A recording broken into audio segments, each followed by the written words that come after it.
Bismillahirrahmanirrahim. Assalamualaikum warahmatullahi wabarakatuh. Waalaikumsalam warahmatullahi wabarakatuh. Ya, kepada para teman-teman buruh sekalian dan masyarakat Indonesia khususnya, pada hari ini berjumpa dengan kami kembali Farkes, Federasi Kerja Farkes Reformasi. Dan hari ini kita bersama dengan Pak Iwan, nanti adalah salah seorang tokoh buruh di Indonesia, dan juga sebagai ketua Indonesia Council untuk Industri All. Nanti kita bicara tentang apa itu Industri All, apa itu Council Indonesia, dan berapa yang ada di Indonesia yang ikut Industri All, itu yang kita bicarakan. Nah, di hari ini kita sedikit bincang-bincang santai dengan Pak Iwan, kedatangan tamu kita, tokoh penting di dunia serikat pekerja, aktivis buruh. Untuk lengkapnya mungkin Pak Iwan perkenalkan dulu jatah dirinya, sepak terjangnya di dunia buruh saat ini. Ini Pak Iwan, kita persilakan. Ya, Assalamualaikum warahmatullahi wabarakatuh. Saya Iwan Krismawan, saya Ketua Industri All Indonesia Council, dan saya juga masih menjabat di Dewan Pimpinan Pusat Serikat Pekerja Nasional dengan jabatan sebagai Ketua Bidang Hubungan Internasional. Jadi agak nyambung nih antara jabatan yang di SPN dengan Industri All Indonesia Council. Oke. Kalau bicara tentang sepak terjang, saya memang asli dari buruh, Pak. Asli dari buruh. Saya dulu pernah mengabdikan diri di pabrik kurang lebih 11 tahun. Dan di saat saya di pabrik, saya sudah duduk di dulu namanya PC, pimpinan cabang di sektor tekstil, sandang dan kulit. Saya juga masuk di pabrik itu sebagai ketua PUK zaman masa lalu. Sehingga keberadaan saya sampai dengan di saat ini, yang pernah menduduki jabatan Ketua Umum DPP 14-2019, dan di KSPI saya menjadi anggota Majelis Nasional. Jadi cukup lengkap lah kalau kita bicara tentang jati diri saya.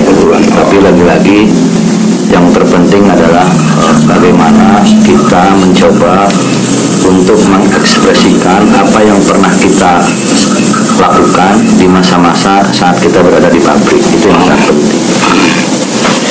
Oke, Pak Iwan, saya tertarik dengan posisi Pak Iwan yang sekarang sebagai Ketua Konsil Industri All di Indonesia.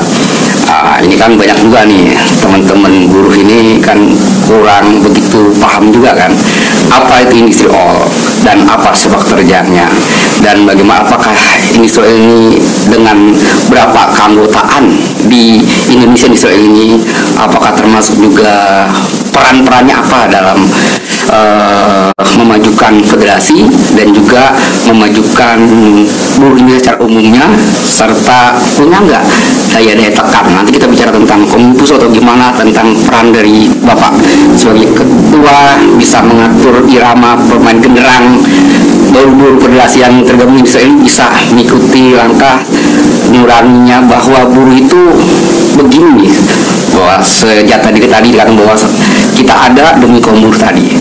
Gimana Pak Iwan? Ya, kalau berbicara tentang Industri All secara internasional, sudah cukup jelas bahwa Industri All itu gabungan dari 3 serikat buruh internasional, mulai dari ITGLWF, itu adalah sektornya garment, tekstil, dan alas kaki. Terus sektornya ICEM, ya kan, sama sektornya daripada IMF, Meta. ICEM itu kan Cemika. Itu menggabungkan jadi satu, namanya Industri All. Jumlah keanggotaan secara internasional itu kan kurang lebih mencapai sekitar 50 juta ya.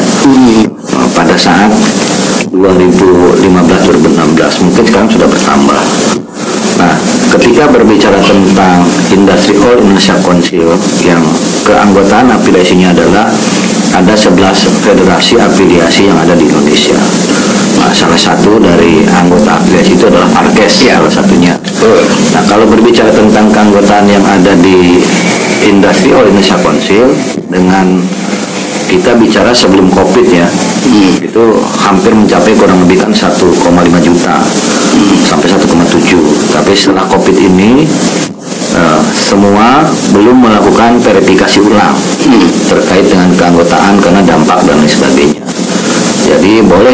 saya katakan sekali lagi bahwa keanggotaan industrial di Indonesia ini itu sekitar sekarang ini masih di atas 1 juta, Pak.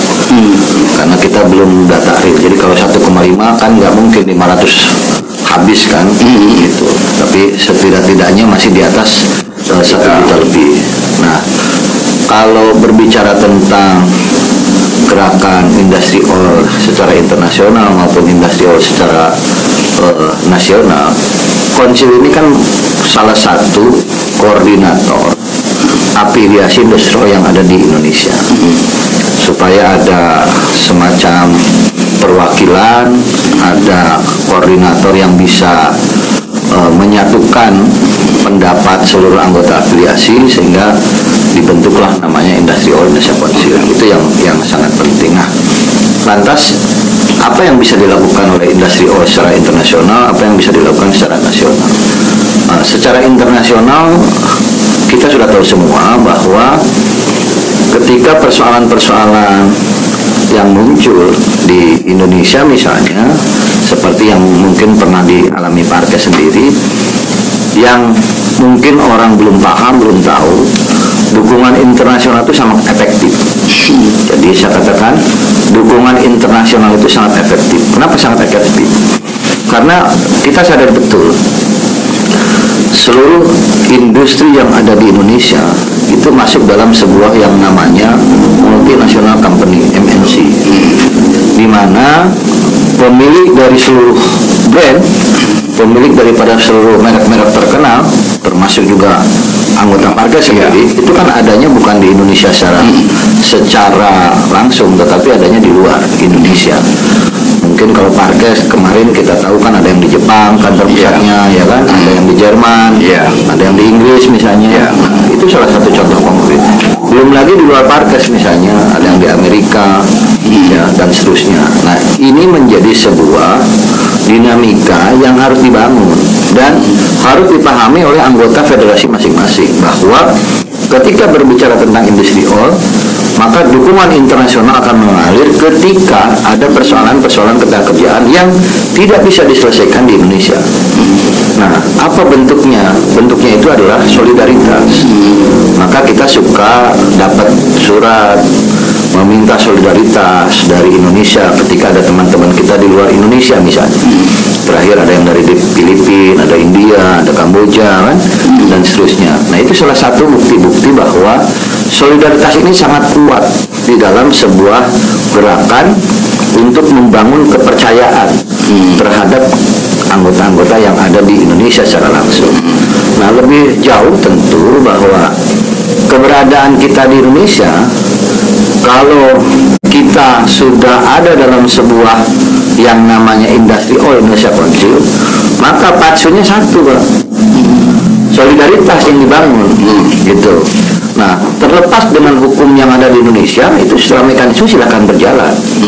Tetapi secara hukum internasional, yang tadi saya bilang internasional itu adalah dukungan solidaritas, maka itu bisa dilakukan. Jadi daya tekan inilah yang sebetulnya akan memberikan sebuah kontribusi kepada kita di Indonesia dalam konteks tadi, dalam konteks untuk membantu menyelesaikan permasalahan ketenagakerjaan.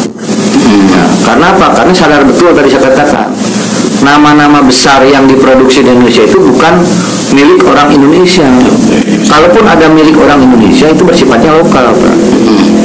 Tapi semua, kalau berbicara tentang, mohon maaf, kalau berbicara tentang tadi Parkes, ada di Jepang, ada Inggris, misalkan ada di Jerman. Kalau berbicara yang lain lagi kan semua ada di internasional, Pak. Termasuk alas kaki misalnya, t-shirt, yang termasuk di dalam TPT garment tekstil dan sepatu itu, ya semua kan ada di sana. Ada di Eropa, ada di Amerika dan lain sebagainya. Nah, jadi daya tekannya ada di sana. Di Indonesia itu hanya menjalankan hukum mekanisme yang berlaku di Indonesia. Itu yang sangat penting. Maka kami berharap dari Industri Oil Indonesia Council ini, banyaklah setiap federasi itu memberikan sosialisasi tentang keberadaan industri oil. Jadi jangan hanya sekedar, mohon maaf ya, jangan hanya sekedar pelatihan ikut, tapi tidak tahu, tidak paham industri oil bagaimana. Industri oil secara otomatis ya, setiap negara yang ada perwakilannya pasti dia akan mempunyai program pelatihan. Nah, program pelatihan itu mungkin saja tidak pernah dilakukan di federasi, mungkin saja pernah dilakukan di federasi. Tapi mekanisme terkait dengan program inilah yang kita dibagi-bagi. Ada sektor-sektor, misalnya khusus untuk sektor tekstil, garment, sama alas kaki, ada proyek koordinatornya. Ada proyek koordinatornya misalkan untuk gabungan di luar TGSL tadi, Parkes, ISI, dan lain sebagainya, misalkan SPMI, CEMU, KEP, dan lain sebagainya. Ada misalkan termasuk industri semen sama kertas. Nah, ini semua berpadu dalam konteks untuk memberikan pencerahan-pencerahan kepada anggota federasi masing-masing. Nah, tinggal sekarang bagaimana cara memanfaatkan ketika ada fasilitas-fasilitas itu yang sebetulnya harus dipahami oleh anggota kita. Maka kata kuncinya ada pada federasinya. Kalau federasinya selalu memberikan kesempatan, selalu memberikan kelonggaran ketika ada undangan pelatihan dan lain sebagainya supaya anggotanya ini menjadi pintar, kita sebetulnya harus bangga, Pak. Mungkin saja kita tidak bisa melakukan pelatihan secara sinergi terus menerus. Kita sadar betul lah. Betul, ya. Ketika industri all memberikan sebuah program pelatihan, maka itu supportingnya dari federasi. Terkait dengan kepesertaan itu yang sangat penting.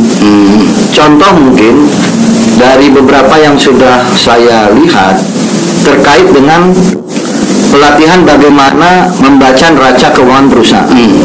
Pertanyaannya saya balik sekarang. Sudah berapa federasi dari 11 anggota federasi yang ada di Indonesia? Sudah berapa federasi dari 11 federasi yang mencoba untuk menyelenggarakan pendidikan terkait dengan membaca neraca laporan keuangan perusahaan? Industri all sudah memfasilitasi itu, sudah menyelenggarakan pelatihan itu, sehingga korelasinya kemana? Korelasinya itu adalah kepada sebuah dalam konteks persiapan pembuatan PKB bagi yang belum ada PKB. Bagi yang sudah ada PKB, maka bagaimana yang belum bisa diakomodir terkait dengan usulan, disitulah kata kuncinya. Karena biasanya kalau perundingan itu bicara tentang uang, kita suka gampang saja. Wah, nggak ngerti apakah untung atau rugi perusahaan. Tapi ketika kita tahu membaca neraca laporan keuangan perusahaan, maka di situ kata kuncinya. Nah, jadi itu yang sangat penting. Saya berharap sekali lagi sebagai Ketua Industrial Indonesia Council, mari kita bergandengan tangan. Kita sudah satu afiliasi di Indonesia itu melalui Industri All. Cobalah kita menyatukan diri untuk gerakan ini supaya masif. Ya kan? Nah, ketika ada persoalan federasi satu, saling berkomunikasi, ya saling dukung, support, sehingga kata kuncinya adalah solidaritas terbangun di sini. Itu yang sangat penting. Wah, ini kata solidaritas yang terbangun. Jadi industri all di Indonesia juga membangun kesadaran, pelatihan juga mengadakan kepada para anggota federasinya dan supaya federasi turun. Nah, sekarang Pak, lagi isu rame-rame tentang masa perburuan di Indonesia, tentang RUU Cipta Kerja. Nah, peran apa dilakukan oleh industri all di dalam melihat RUU ini? Nah, apakah juga dari internasional, apakah cuma federasi, apakah internasional juga bisa menyurati DPR atau presiden lembaga-lembaga negara internasionalnya nih? Dan kita juga di tingkat nasional, apa nih sebagai Pak Iwan bisa memainkan genderang peran nih? Bukan genderang peran ya, genderang supaya anggota ini semua langkahnya itu sama dalam menyikapi RUU ini, gitu. Gimana nih? Ya, kalau berbicara tentang yang lagi hangat di Indonesia terkait dengan RUU Omnibus Law, kita nggak ngambil satu klaster ya, supaya nanti kita bersifat general aja, bersifat umum. Dari mulai hiruk pikuknya RUU Omnibus Law dan hiruk pikuknya penolakan seluruh anggota afiliasi Federasi Industri All, Industri All secara kantor pusat di Jenewa itu sudah melihat secara objektif gerak dan langkah perjuangan penolakan. Maka Sekretaris Jenderal Industri All di Jenewa mengirimkan surat kepada Presiden Republik Indonesia. Boleh dicek kan, setiap federasi dikasih itu. Oh iya. Boleh dicek, dan itu harus sampai tuh ke anggota federasi. Sekjen Industri Oil di Jenewa mengirimkan surat kepada Presiden Republik Indonesia untuk menghentikan pembahasan terkait dengan Omnibus Law. Karena di situ sudah rigid tuh, diberitahukan merugikan buruh dan sebagainya. Nah, itu salah satu langkah yang diambil ya terkait dengan dukungan solidaritas internasional. Itu yang pertama. Yang kedua, dukungan solidaritas yang terus dilakukan di dalam negeri di Indonesia. Maka apa yang sudah dilakukan oleh industri oil terkait dengan Omnibus Law yang sudah dikerjakan itu kita informasikan kepada kantor kita perwakilan yang ada di Kuala Lumpur, bahwa misalnya kita ikut mendukung solidaritas aksi tanggal 25 kemarin Agustus. Ya. Walaupun secara kasat mata bendera industri oil tidak berkibar, tetapi kita tahu persis bahwa yang melakukan aksi-aksi penolakan sebelum tanggal 25 dan lain sebagainya, di situ ada bendera anggota afiliasi, maka secara otomatis kita menganggap bagaimana perjuangan yang dilakukan oleh anggota afiliasi industri oil. Sehingga berita itu bukan hanya tersiar di kalangan kita di sini, Pak, di Indonesia, internasional pun melihat secara objektif bagaimana langkah perjuangannya Serikat Buruh di Indonesia yang tergabung di industri oil ini dalam rangka menolak RUU Omnibus Law. Ya, lebih jauh tentu kepada klaster ketenagakerjaan. Tetapi secara general, secara umum kita melihat seperti itu. Nah, ini salah satu bentuk yang namanya solidaritas. Kalau sekarang di Indonesia 10 yang aktif ini kuat membangun gerakan bersama, saya pikir ini sangat luar biasa.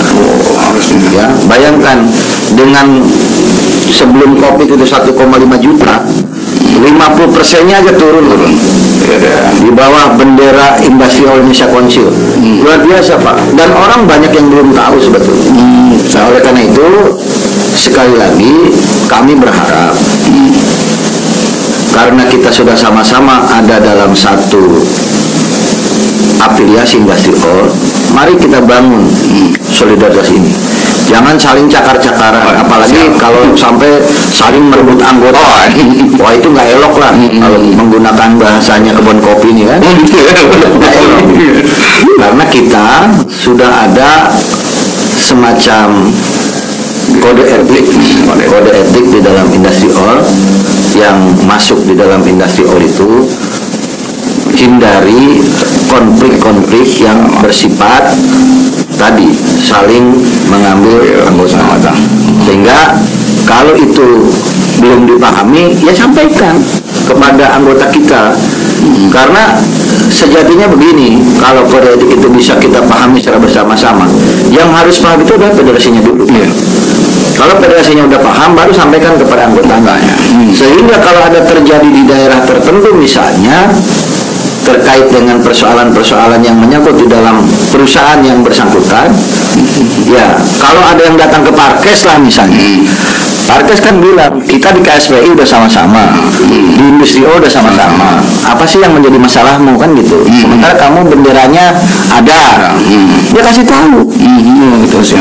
Masalah gerakan, masalah perjuangan itu dinamika yang terbangun. Ya, betul. Dan masalah kepemimpinan itu seni. Jadi itu yang harus dipahamkan gitu. Maka saya sekali lagi berharap kalau Parkes sampai hari ini kan tidak kesebut, ya kan, aman terkendali, tidak kesebut. Tapi sekarang saya justru malah menerima laporan dari di luar Parkes. Ini yang pada akhirnya kita harus mengklarifikasi kepada anggota-anggota kita yang dalam tanda kutip tadi sedang ada persoalan secara internal. Nah, jadi itu yang sangat penting. Masalah organisasi itu secara prinsip sama. untuk memperjuangkan anggotanya. Iya. Masalah bendera itu berbeda, tidak ada masalah, tapi tujuannya sama. Kan begitu sebetulnya, Iya, Pak. Maka jadilah para pemimpin serikat pekerja yang bijak. Ketika ada masalah di satu serikat yang lain, mereka berkonsultasi dengan kita, ya kita secara konsultasi kita terima, tapi arahkan gitu, arahkan untuk kembali kepada induknya anaknya. itu yang sangat penting. Oke, siap. Nah, Pak, Industri All dalam menyikapi RUU ini, ya kan, Omnibus Law ini, itu membuat ini nggak Pak? Kajian sebenarnya, mengumpulkan federasi, membuat kajian, akhirnya membuat suatu buku sendiri, gitu. Itu dilakukan nggak Pak kemarin-kemarin di dalam ini semua? Saya lanjutkan, tadi mungkin ada yang belum tersampaikan. Jadi dari awal hiruk pikuk tentang RUU Omnibus Law, hiruk pikuknya penolakan Omnibus Law, kami Industri All sudah ambil bagian dalam sebuah namanya seminar pada saat itu. Tetapi kita tidak ambil yang namanya Omnibus Law-nya, kan gitu. Nah, kita ambil waktu itu dengan memberikan sebuah judul besar, tagline-nya itu adalah reformasi hukum perburuhan. Nah, karena kalau kita ambil tagline-nya Omnibus Law, kan semua anggota afiliasi ini kan sudah mengambil tema itu, udah ada yang bikin tim dan lain sebagainya. Maka supaya kita lebih luas, maka kita ambil dengan tagline-nya adalah reformasi hukum perburuhan. Apa saja yang kita bahas? Pertama, hanya ada 5 undang-undang, 7 undang-undang, 8. Terakhir kemarin minggu yang lalu, Parkes juga hadir. Ada 9 yang sedang coba kita garap kembali dalam konteks reformasi hukum perburuhan. Kalau ini ditarik kepada Omnibus Law, tentu muaranya nanti akan ada ke sana. Tetapi justru kita tidak mencoba mengambil alih peran-peran yang sudah dilakukan oleh federasi dengan timnya itu. Kita justru mencoba untuk membuka lagi lembaran baru dalam konteks reformasi hukum perburuhan itu, karena kan sudah ada yang puluhan tahun ya, ada yang sudah 50 tahun Undang-Undang 170 contohnya tentang kesehatan kerja, keselamatan misalnya. Nah, ini kan menjadi tolak ukur bagi kita. Kenapa belum dilakukan sebuah revisi? Terus misalkan Undang-Undang 151 kan. Nah, itu juga coba kita akomodir dalam sebuah namanya reformasi hukum perburuhan. Ini berjalan terputus karena COVID.